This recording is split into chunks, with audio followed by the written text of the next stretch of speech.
Welcome to Business with Beers. I am your host, Brian Beers. This is a podcast for business owners who want to scale their business to massively grow their income and contribution by investing in people, process, and technology. This week, we've got a great show with Josh Lindsey, who is the managing partner of American Business Brokers. He's got vast experience with mergers and acquisitions, taking one of his companies public in 2006 and has sold more than $130 million in small businesses since then. In this episode, we dive into what owners can do to make their business more valuable, the difference between a stock versus an asset sale, when is the best time, and much more. This is a great episode, and Josh is a lot of fun. And before we dive in, I want to tell you about an extraordinary offer from a company that I currently use called My Outdesk. My Outdesk offers professional virtual assistant services. They also happen to be rated the #1 virtual assistant company by Tech Radar with over 700 5-star reviews. I've got friends and associates who are among the thousands of their very satisfied customers. I get a lot of listeners asking questions on how do I scale with lowering my cost. I use My Outdesk and save 70% versus a traditional in-person hire. For Business with Beers listeners, My Outdesk is offering a free double your business strategy session. Simply go to myoutdesk.com/beers, as in my last name, to schedule a call. And on this call, you can work one-on-one with one of their business consultants to design an action strategy to hire and launch a virtual assistant into your business today. If you enjoy this episode, please share it with your friends, rate and review with your favorite part to help us reach more people. If you'd like to connect with me, go to brianbeers.com to find all of my links. Welcome to the show, Josh. Hey, I appreciate it, Brian. Thanks. Awesome. Well, this wouldn't be Business with Beers if I didn't ask you that me and you are at a bar in Utah. What would we be drinking? Probably like a Coke Zero. Okay, perfect.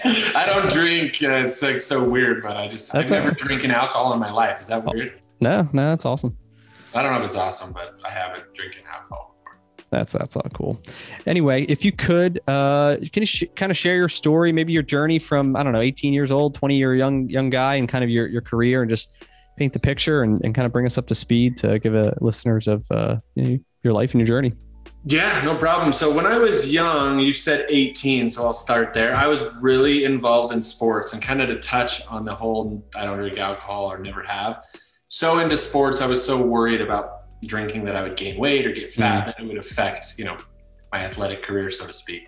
So I had an opportunity to go play college football. I ended up serving a church service mission, and I blew out my knee while I was on the mission. When I came back, I did rehab, etc. I just couldn't get the juice back. Like, it wasn't as fast and stuff. So I had to transition. I remember that being kind of a real eye-opening experience for me. A lot of my identity was wrapped up in sports, who I was and what I was good at, et cetera. And when it kind of all stopped, I had to figure something else out. So luckily, a lot of what makes a successful athlete is also what makes a successful business person, in my opinion. You got to work hard. Sure, talent is a component, but the work aspect is the real separator, right? And so once I started to learn that and just kind of apply that passion, my career just kind of started to take off. So I got into sales jobs real early. I liked making money. I liked being able to drive a new BMW and stuff at a very young age and go pick up girls and whatnot like that. So sales has always been kind of my thing. So I finished school as fast as possible. It took me like 2.5 years. I graduated from a French Canadian school purely just to keep my mom happy. I just wanted to get that degree and be like, look, I'm done. And just wanted to get into sales. So I started out working in sales and kind of networked through there. I was making 6 figures like in my early 20s and kind of worked my way up the chain to where I finally got an opportunity to be a partner in a company. And it was a financial services company.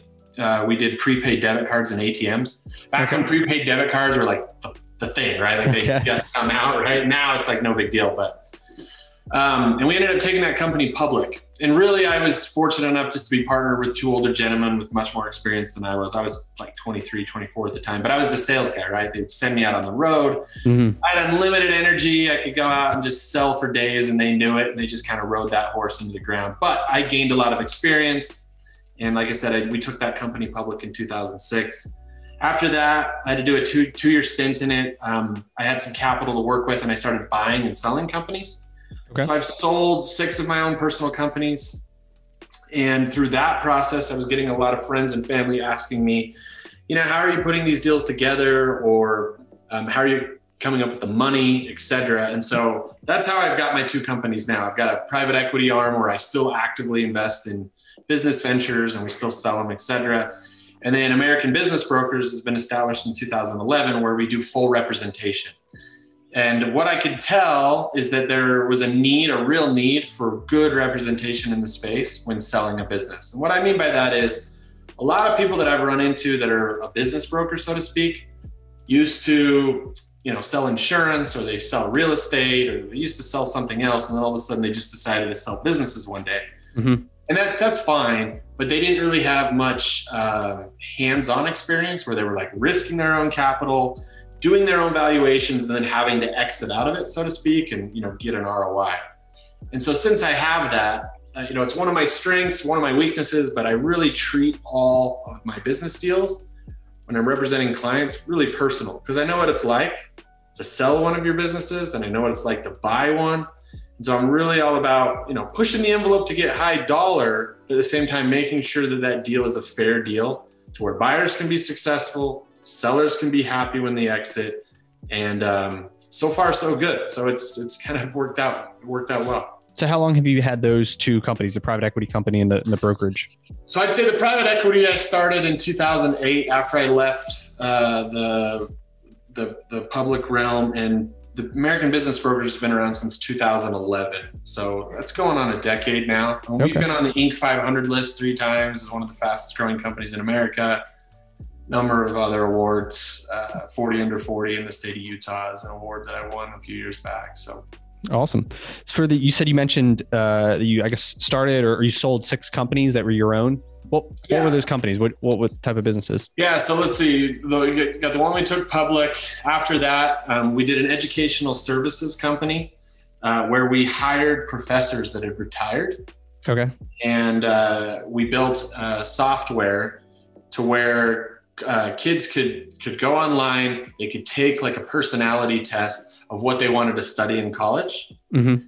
And it would tell them the colleges that were the best fit. So like, let's say you wanted to be a lawyer or whatever, it would like outline, these are the best undergrads. But then also it would show you where you could get free money. And then the professors were like a coach. So they were coaching the kids on how to apply and how to do the interviews, like when they would go to school to interview. Interesting, yeah. So it was kind of like a coaching program for kids. We'd sell it to 8th graders all the way up through high school, helping them get free money through the system. And then we kind of bolted on an SAT test prep. Okay. Yeah. What about the other ones? That was one of them. We did an online business. We bought a furniture business from 2 kids that were going to MIT. They got way over leveraged. They were selling modern furniture online, and they used to just do drop shipping, and then they decided to try to bring in all the products. Okay. Yeah. And I think their mom co-signed on a big loan for them, and they couldn't keep up. Like they just couldn't keep up. Anyway, so the mom was going to lose the house unless they sold this thing. So we went in. It was in shambles. It really didn't have good financials, but the online traffic for their website was like insane. These kids were super, super smart. All of the backlinks and the SEO traffic that they were getting on the website was like through the roof, right? So I knew there was value there. So we bought it, and my wife actually ran it from home. We kind of stabilized it, right? Put together good books, went back to the drop shipping model. Okay. And ended up selling it for like 4 times what we bought it for, plus the money that we made. So it was like a 5x return in 18 months. Okay. It was awesome. It was a nice little deal there. I've also done some stuff in the Amcos. That's why I brought it up. Okay. Yeah, in the Amco Transmissions. That was down in Phoenix. A guy died of stomach cancer. And so you bought the shop? We bought 12 of them. Okay. Yeah. A guy died, stomach cancer, left him to his wife. She didn't run him. She didn't know what to do with him. So we kind of got a good deal. We bought him for $1 million.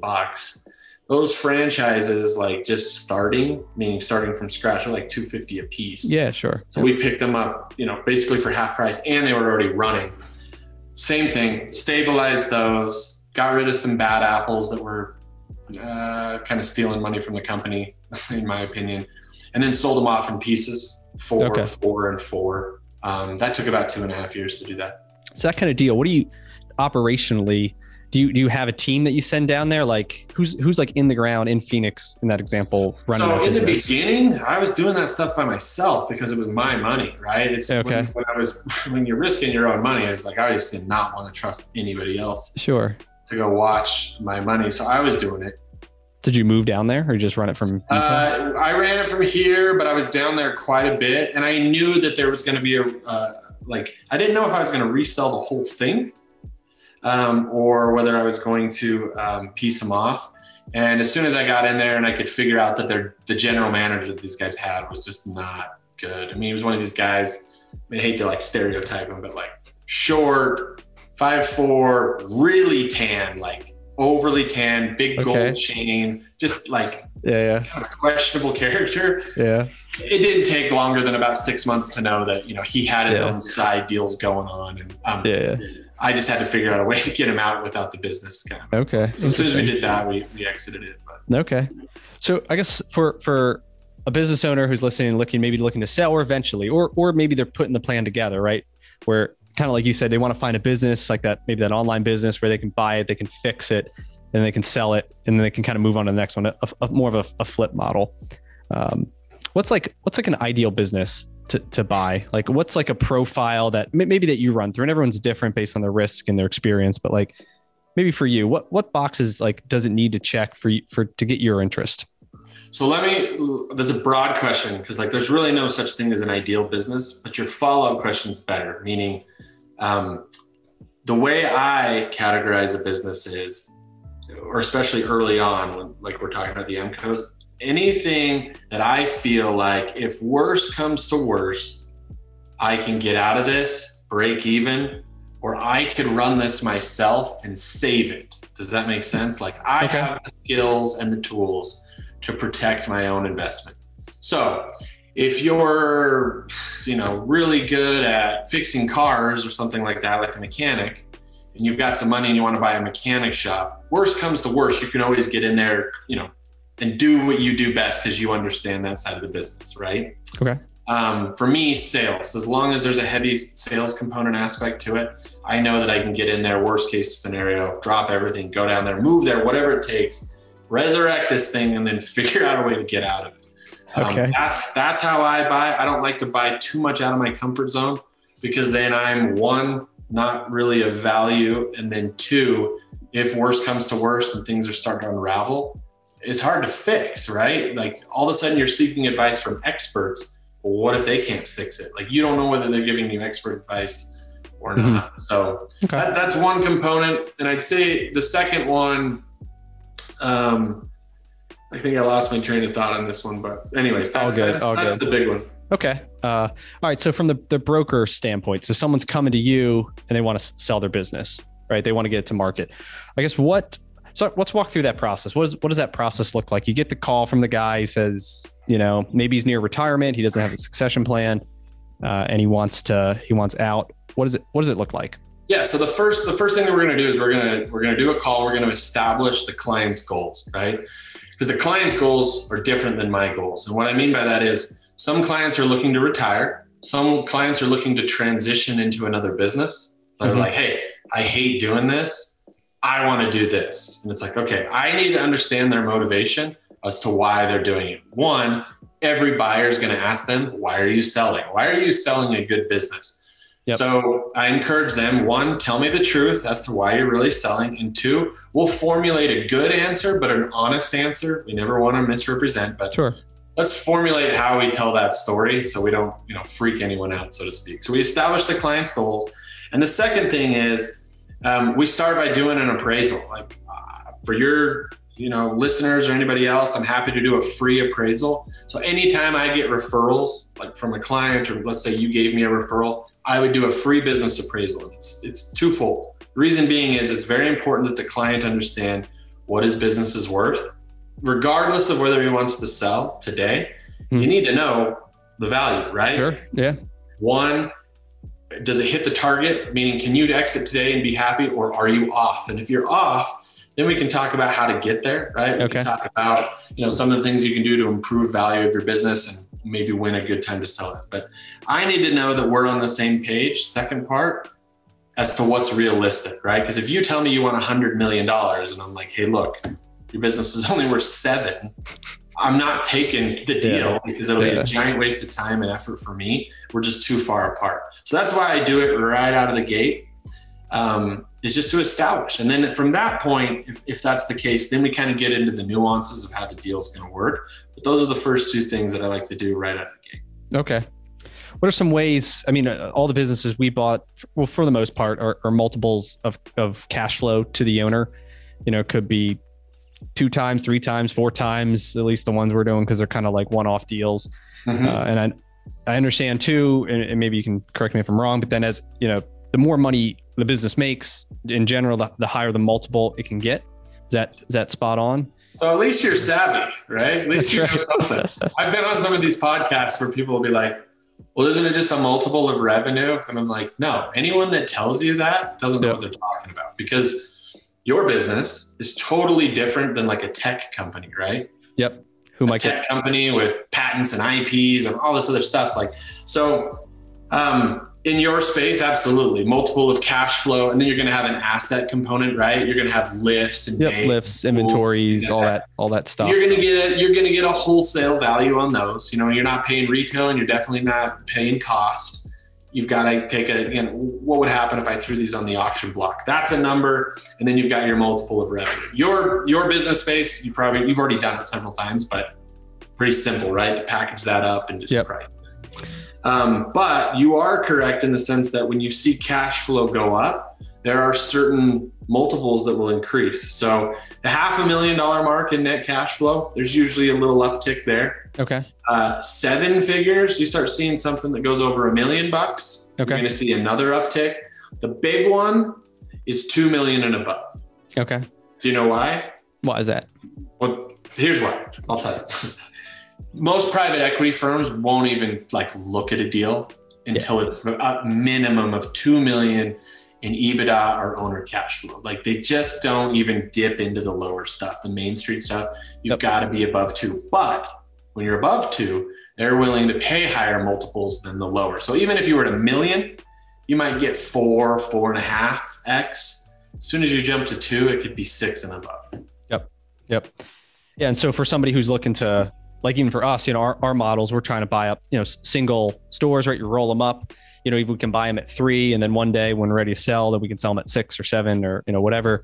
Even if we don't increase the profit, right? Just by bringing a bunch of small ones together into a bigger package with, right, then it's structure. And at least for the things I read, and you can maybe speak to this, is kind of the more replaceable the owner is, the more valuable, right? So you have an office, you have a general manager, I could go live in Florida and, the business will continue to run, is probably a more attractive business, right, to a private equity company or someone maybe who's wanting to buy it than if the owner is the bookkeeper and the general manager and does all these tasks that then has to get replaced.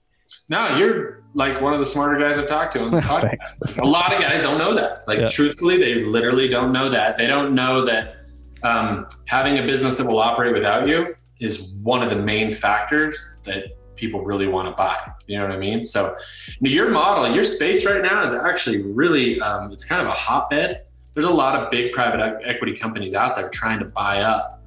They won't buy one shop. They'll buy 7 to 10 or more. And they're pooling hundreds of these single shop mechanics into a package, and then they're flipping it for huge multiples. So. Yep. So you probably already know about it. Yeah, I'm familiar with that. And one day that's our goal, right? Is that's one day. It's just a matter of the bigger we can make it in the meantime, the more valuable it'll be. And all right, cool. So what? One of the things I saw on your sheet here was, let's talk about the difference between an asset sale and a stock sale. And so for listeners who don't know, what is an asset sale versus what is stock? What are let's start with that first, then we can go into the pros and cons. Got it. So an asset sale is when somebody comes in and says, I want to buy your company, but I want to buy all the assets. I don't want to buy your corporation. So I I'm just going to call it Brian LLC. Okay. Sure. Yep. That's your LLC. That's your limited liability corporation. They want to buy your shop. They want to buy your revenue. They want to buy your customer list, your email list, all that stuff, plus your bays, everything that you have. Yep. They don't want to take over the EIN number or the LLC. So my company, Josh LLC, is going to buy all the assets of Brian LLC, and the assets are going to transfer over to me, and now they're going to be under me. Does that make sense? I'm not going to change anything about your business, but I'm not going to take over your corporation, the EIN number, the stock, etc. Yep. That's an asset sale. Okay. And then for those who don't know, what's a stock sale then? So a stock sale is Brian LLC is the company. I'm going to buy everything, including the LLC. And me, my person, Josh Lindsey, is now going to become the new owner operator of Brian LLC. So even though it'll still say Brian LLC, the managing partner, the CEO, the person who's liable for that entity is going to change from Brian to Josh at closing. Okay. And so why would someone want to do an asset sale versus a stock sale? When is each one appropriate or not appropriate? Yeah, so great question. So the majority of the sales that I do are asset sales. And the reason being is it's a cleaner cut of liability, if that makes sense. Meaning the day we close, when the assets change, everything going forward is going to be my responsibility, meaning like any debt, any taxes, any liabilities. As soon as I own it going forward, once it's under my new LLC, it's very clear cut as to when those assets change hands. Does that make sense? Yep. Yeah, and that's if an old tax lien came up, I'd be like, well, look, the assets were not under my control during that time. They're Brian's responsibility. Yep. So most of the time I do asset sales just purely because it's a cleaner cut of liability. Yeah. So all the acquisitions we do, they're all asset sales. And we've had some come up where there'd be an insurance claim. Actually, we had one. It was a couple of days after we bought the stores, and there was an insurance claim from previous work that was done before we owned them. And at that point we said, listen, we bought the assets. When you buy the assets, you don't buy the liabilities. So, that claim had to go to, the guy who sold it and his insurance and we wash our hands of it. But if we did a stock sale, we bought his entity, then we're buying his liabilities too, and buying those insurance issues and tax issues. And it's a lot riskier, at least from my experience and what I've learned to do a stock sale. So I guess why would someone do a stock sale? Is it any good reasons that so we'll touch on it. So two things. One, you can still have a severance of liability in a stock sale. So even the stock sales that we do, there's usually a clause in the purchase agreement where there's still a severance of liability. Okay. So it says, Brian, you're responsible for all your old stuff. If this insurance claim pops up, you got to take care of it. Oftentimes, and the reason I'm elaborating is because you brought up a good example. Oftentimes when it is a stock sale and there is a severance of liabilities, it will typically put a portion of the deal in escrow or on hold for a period of time, specifically for that reason. Okay. So they'll say, okay, your industry, insurance claims usually have a term of this amount. So we're going to put $200,000 in an account, a lawyer's account or whatever, over here for 2 years. And every 6 months, we're going to release $50,000, right? Okay. So no claims, here's the other 50. Another 6 months, here's the other 50. So you get the money, but it's going to come as time ticks off, just to make sure that if anything were to arise and you didn't take care of it, we have money over here to settle that claim or whatever it is. So severance of liability typically still. Okay, so you can still take care of that. So here's why I see stock sales. If there is intrinsic value in that company, meaning the EIN number, Brian LLC has relationships, credit accounts, they've built up some type of tenure with some entity, that if I do an asset sale, all of that resets to zero. Does that make sense? Could be contracts if they have a government contract or a big corporate contract. Okay. So let me give you an example. I sell a lot of stuff in logistics, trucking. Okay. Some of those contracts are, the longer you have the contract, you get points along the way for good deliveries and good service. Does that make sense? Okay, sure. So if you've had that contract for 20 years, you're going to have a tremendous amount of points built up. You're going to have a lot of preference with carriers, etc. Okay. If I do an asset sale on that deal, my score starts over at 0. Okay. I now go to the back of the line when it comes to preference. So you would want to take over the entity to keep all those points because they're getting preferential rates, preferential treatment inside of that company. And if you're buying something at a multiple, obviously you don't want to disrupt the flow of income. And if part of the income is based on how respected that company is, you wouldn't want to just start over at 0. Does that make sense? Okay. Yeah. That's a good example. What about tax strategies for someone selling their business? What are some things they can do or ways they can structure it to minimize their tax liability? So I typically defer to a tax lawyer on this. Okay. Just only because I'm not an attorney, right? So yeah, sure. I'm not supposed to be giving tax advice. Yeah. It's just Josh's opinion here. So yeah, it's Josh's opinion. Exactly. I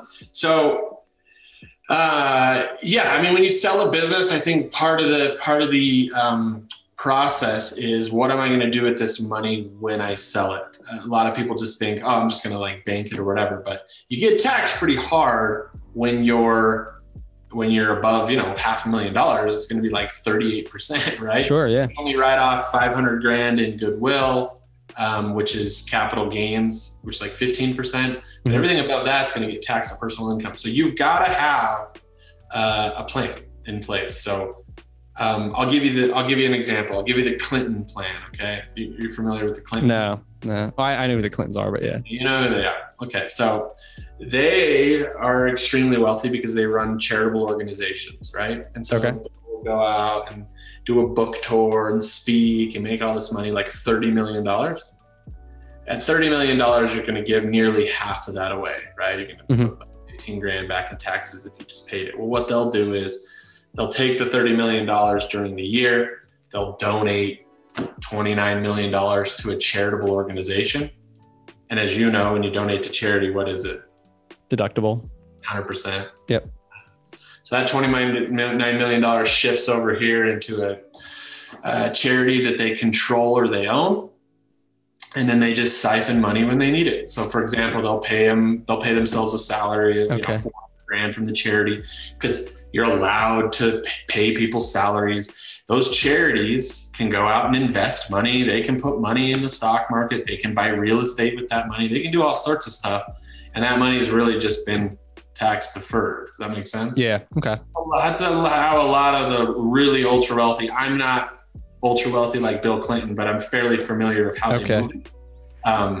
When they get large sums of money like that, they use charities and some strategies. Yeah, because they can always tap it. Does that make sense? Like if they needed a couple $1 million, them being, on the charitable organization, they could pay themselves that. Interesting. Okay.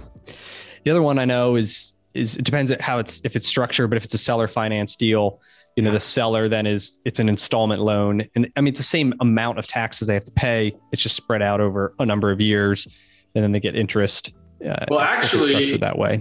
To hit on that, if they're doing a seller finance loan, they're going to pay less taxes over time because, for example, if they get paid $1 million, in one lump sum, you're going to be taxed at the highest tax rate. You can be taxed as high as 48%. If you're getting paid $1 million over 10 years, well, that's $100,000 a year. You're still allowed to have your typical write-offs, like on stuff. So they're probably only going to get taxed on like $60,000, $50,000, which you're going to be paying like 20%. So they're probably going to pay half the tax just on a seller note than they would if they took the full lump sum. But you asked, how do you pay as little tax as possible? I just gave you. Oh yeah, that's a good one. That's perfect. Yeah, charity and seller finance it. So what's the best time to sell someone's business? Ironically, when your business is doing great. One of the toughest things that I deal with is people will call me and say, hey, my business isn't doing so well. Do you think you can sell it for me? They want to get out because things aren't going well. Yeah.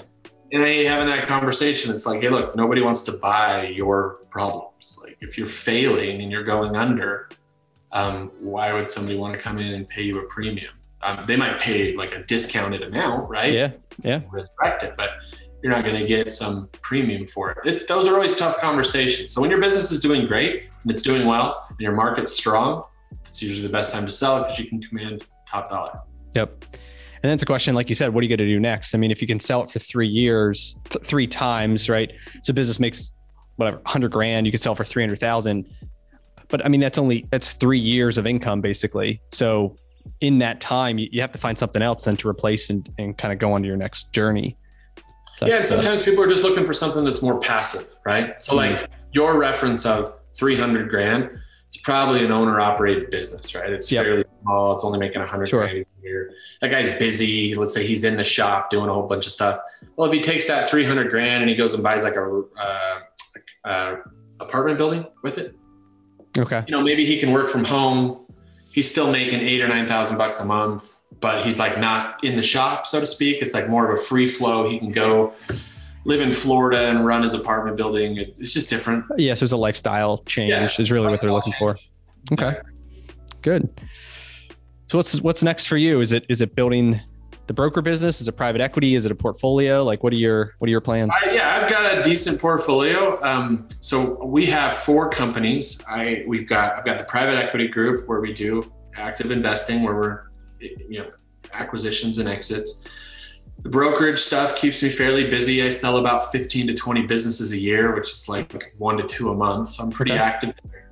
I've got a real estate arm. I've got a bunch of Airbnbs actually. Okay. I love them. They do really well. And where are they? Fairly new. So we have one in St. George. I don't know if you know where that's at. Is it all Utah? Southern Utah. Okay. Like snow, like mountain skiing destinations? One's in the south, so it's warm. It's near Zion's National Park. Okay. Yeah. Which is super popular tourist destination. So it gets a lot of traffic from that. There's a lake nearby. Warm. And it's kind of Utah, like a lot of people run away for the weekend down there. It's only a 4-hour drive. So one there. We're doing one up in the mountains. It's like a lake home. It's it'll be done here in the next 2 months. We're building that. And then I have another one that is a ski in, ski out in Park City that'll be done in 2023. Okay, cool. Yeah. So you have three or 4 of those. We got 3 of those. Hawaii's on the horizon. But I like to stage them, one stage at a time. I don't want to be working on 5 of these deals. Yeah. And some of them you're building, so you're buying plots of land, knocking down an old house or. Yeah. So the one up it's in Bear Lake. It's vacant land building. It takes 8 or 9 months to get done. It'll be about a $2 million property when it's done. So. Okay, cool. And what's the 4th thing? My wife has a business, so she does interior design. And she actually has a hair extension company. That's more on the minor side. Her interior design business is kind of picked up in the last couple of years. So she's really more full-time in that. But those are our 4 streams of revenue. They kind of, investments, as far as equity goes, those are long plays, right? You're in and out of deals and they're lump sums of cash. The brokerage stuff, I'm selling deals every month. The real estate arm is the passive income. Mm-hmm. Yep. It's built, and then we're, rentals, and you've got lots of money coming in just passively. And then my wife has her own career. I'm a big advocate.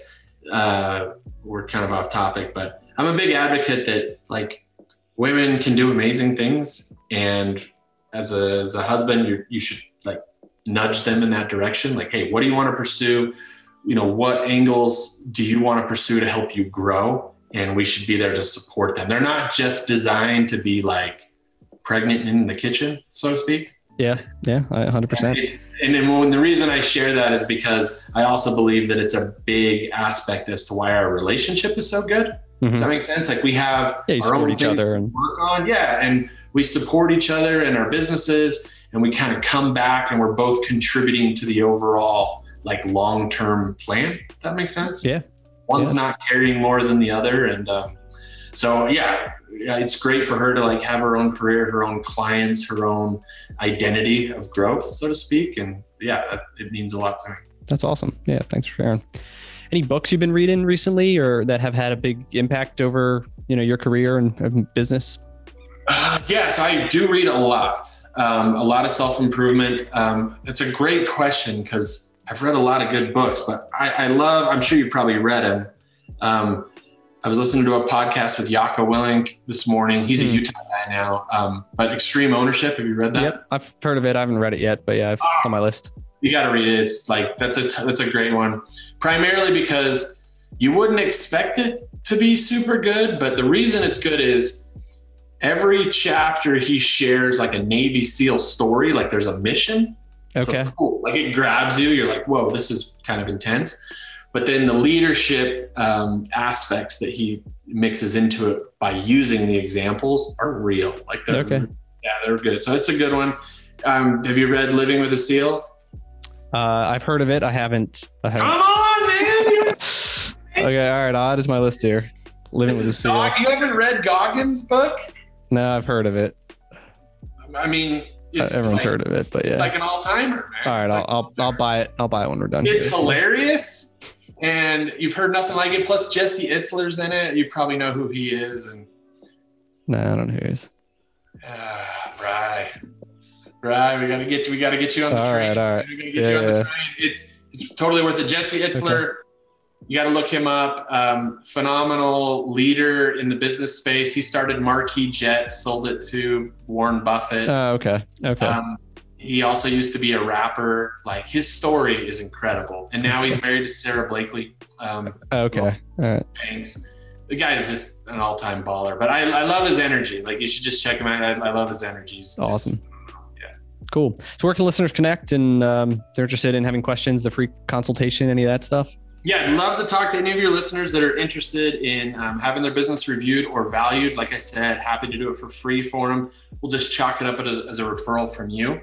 So if they mention your podcast, my business line is 866-224-8386, or they can go to AmericanBizBrokers.com. So American BIZ brokers with an S.com. Okay, great. Yeah, we'll link those up. What about like any buyers who are interested? Is there a way they can kind of be on your list if something comes across your desk? Like how do you find your buyers, I guess? And is that also an avenue? The best way to do that is I already have a pre-qualified buyer list of a little over 5,000 people. And what a pre-qualified buyer is for us is they've signed our non-disclosure. It's got non-disclose, non-circumvent, meaning they're not going to reach out to the sellers, and they're also not going to reach out to like the employees or vendors or any of that stuff. Sure. They're not supposed to do that. So you got to sign that, but then you also got to provide proof of funds. Okay. There's a lot of people out there that get uncomfortable about providing proof of funds. I don't understand why. If you want to see the financials of the business, their tax returns and all these things, I mean, you got to show us your financials as well. If you've only got $10,000, I'm not sending you a $10 million deal. Like, don't tell me you've got investors lined up. Like, I'm just not for it. So if they do that, then they get on our pre-qualified list. Before deals actually go public, I ping that list with every deal and I give them a week head start. So they get a week, review the business, review the details, etc. If we don't get it under contract or an offer, then it goes live to the public throughout all of our marketing channels, etc. Okay. And is it all over the country, the businesses that you buy and sell? Okay. National brokers. Yep. All right, great. Well, thanks for sharing, all your time and your energy today. And I think, you provided a ton of great value. So I appreciate it. Yeah. Thanks, Brian. And we'll talk to you later. All right. Bye-bye.